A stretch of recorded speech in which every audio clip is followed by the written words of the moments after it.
New York, mégalopole de 8,5 millions d'habitants, aujourd'hui menacée par les eaux. Avec sa géographie si particulière, la Grosse Pomme est encadrée par l'océan Atlantique, l'East River et l'Hudson River. Alors, avec les tempêtes qui se multiplient ces dernières années, le risque de submersion est grand.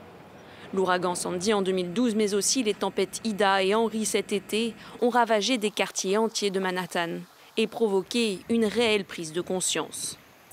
Sandy a été le premier événement catastrophique qui a galvanisé une grande partie de notre approche du changement climatique.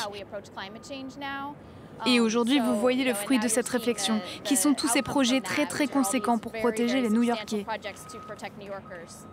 L'un de ces projets prévoit la surélévation des espaces verts sur 4 des 819 km de littoral new-yorkais et la construction de murs anti-inondation et de digues adaptables selon la force des tempêtes. Nous avons installé des pylônes comme fondation profonde, puis nous avons installé les parois de métal qui formeront un mur de séparation souterrain pour nous protéger des inondations.